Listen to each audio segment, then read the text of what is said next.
adalah posisi kepala desa yang ada itu tetap, belum ada pelantikan.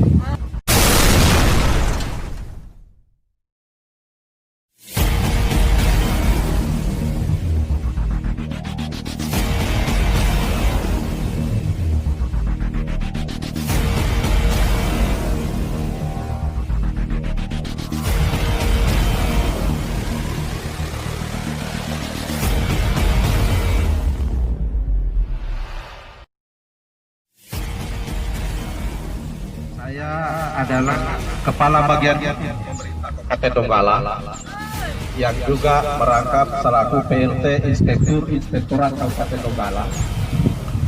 Perlu dan memandang penting untuk menjelaskan tentang bagaimana sebenarnya status hukum putusan yang disebut NO itu.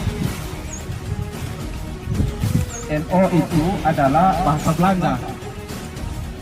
Bahasa kalau diterjemahkan secara panjang namanya Niet Onafhankelijk Verklaar, itu NO. Apa itu? Artinya gugatan tidak dapat diterima. Di mana bedanya gugatan tidak dapat diterima dan gugatan ditolak? Secara umum kita katakan ditolak itu kan tidak dapat diterima juga, tapi dalam hukum tidak begitu. Kalau gugatan ditolak, artinya materi perkaranya sudah diperiksa. Tetapi kalau gugatan tidak dapat diterima, belum masuk materi belum masuk pokok perkara, yang dibahas itu baru kelengkapan dokumen. Saya kasih contoh. Tanah ini misalnya adalah milik yang namanya Bapak Kasman Nasa.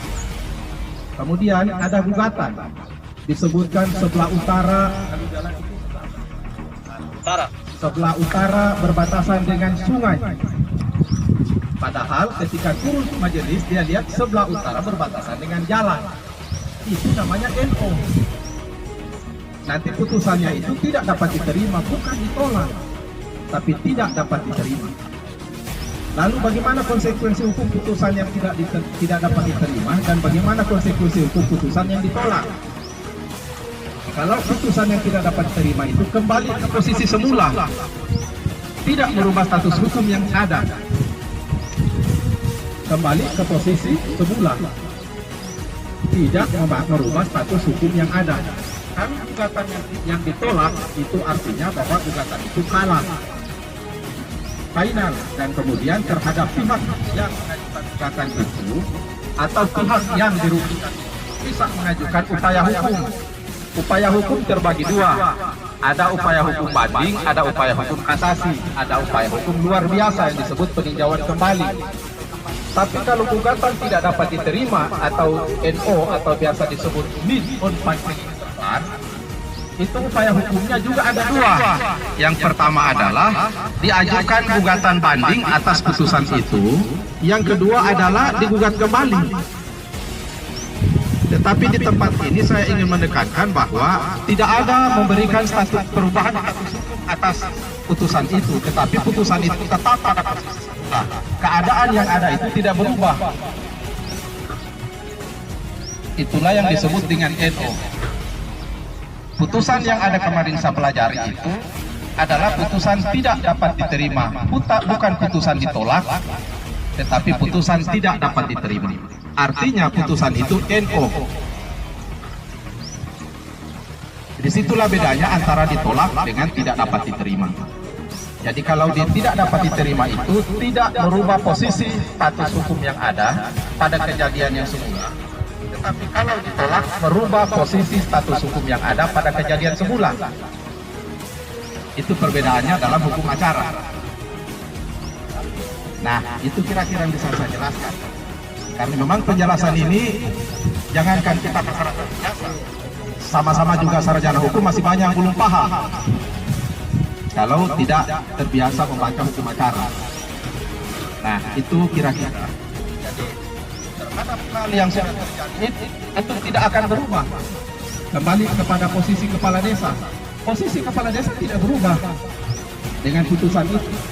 Kenapa? Karena putusan itu bukan putusan menang, bukan putusan kalah.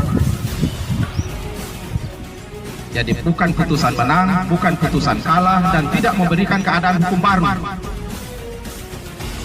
Putusan itu disebut tidak dapat diterima atau niet onvanfelijk verklaar dalam bahasa Belanda. Kira-kira seperti itu ya. Ada yang belum jelas?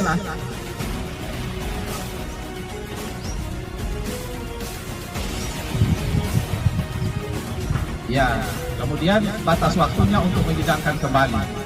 Itu biasanya diberikan batas waktu kepada pihak itu untuk mengajukan gugatan kembali dalam yang sudah sampai ke Pak Bupati itu. Nah, tetapi kalau saya kembalikan kepada Bapak dan Ibu sekalian, karena rata-rata di dalam berperkara itu kalah jadi abu, menang jadi arang. Antara abu dengan arang juga sama-sama tidak ada gunanya. Jadi memang menarik benang di atas tepung itu lebih baik. Benangnya jalan, tepungnya tidak terbongkar.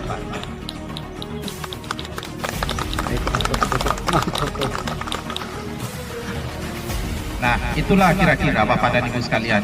Yang perlu diingat adalah di dalam perkara seperti ini, itu pertama itu bukan hal satu-satunya.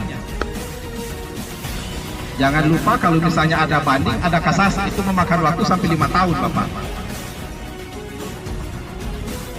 Dari tingkat pertama ke tingkat banding di Pengadilan Tinggi Jalur 2, itu sudah memakan waktu kurang lebih 8 bulan. Dari Jalur 2 kemudian kasasi ke Mahkamah Agung, itu saat ini satu hakim agung menangani kurang lebih 3 perkara dalam per tahun. Sedangkan yang bisa dia selesaikan itu hanya kurang lebih 800 perkara per 1 tahun. Jadi yang lain menunggu tahun berikut. Olehnya itu maka banyak perkara yang belum tuntas di Mahkamah Agung sampai 5 tahun baru turun putusan. Kenapa? Karena yang pertama hakim agungnya sudah tua-tua. Yang kedua ribuan perkara yang dia harus tangani seluruh Indonesia. Satu hakim agung hanya bisa menangani 800 perkara per 1 tahun. Sedangkan perkara yang masuk 3 ribuan per 1 tahun. Nah, olehnya itu maka seperti itu. Nah, jangan sampai juga nanti turun putusannya tapi sudah tidak bisa diberlakukan. Turun putusan tidak bisa diberlakukan. Ketika dulu beliau yang terhormat Pak Kasman Lasa, Sarjana Hukum Magister Hukum, Kepala Biro Hukum, itu ada yang mengajukan gugatan Kasat Pol PP Parigi Mouso. Namanya Dr. Randu Sumardi Corona. Ya, itu pahamnya. Sudah diberitahu Pak, waktu beliau Kepala Biro, sudah Pak Sumardi, tidak usah mengajukan gugatan, sudah mau diganti kita jadi kasat, tidak lama lagi, Pak Gub sudah oke.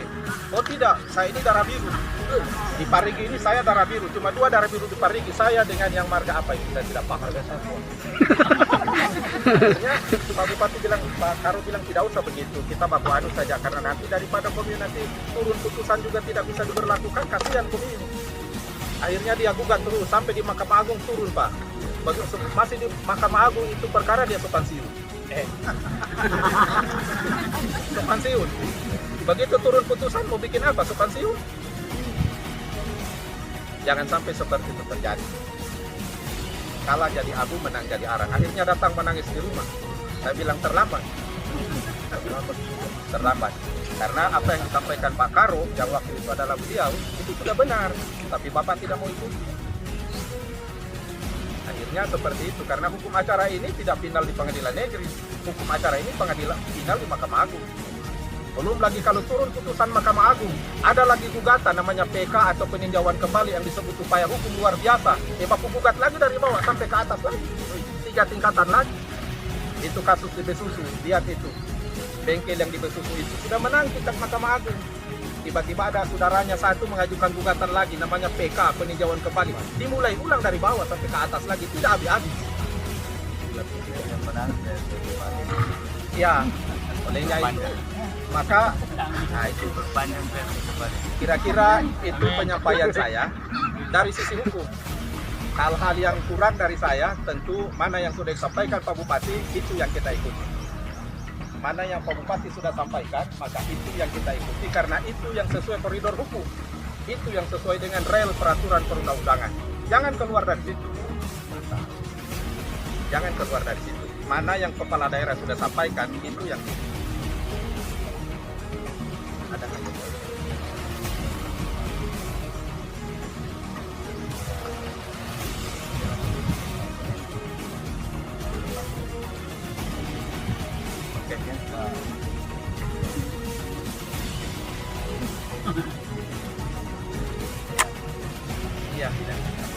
dari saya sudah cukup. Tapi kalau ada hal-hal yang belum jelas, saya siap menuntut kantor. Siapapun yang tidak jelas atas penjelasan ini, maka bisa ketemu saya di bagian hukum atau bisa ketemu saya di inspektorat. Semua masyarakat yang merasa belum puas dengan penjelasan ini, bisa ketemu saya di bagian hukum, bisa ketemu saya di inspektorat. Saya siap menjelaskan setiap saat. Yang intinya adalah posisi kepala desa yang ada itu tetap. Belum ada pelantikan.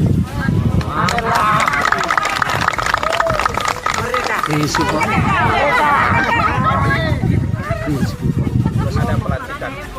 Pemerintah tidak mau mengambil langkah yang salah. Ya. Jangan kemudian terjadi pelantikan itu pasti melanggar hukum. Hidup Marana. Ya, kira-kira begitu. Jadi pemerintah tidak mau mengambil jalan yang salah. Pemerintah tetap membawa Bapak dan Ibu sekalian dalam koridor dan rel hukum yang benar. Kira-kira itu dari saya.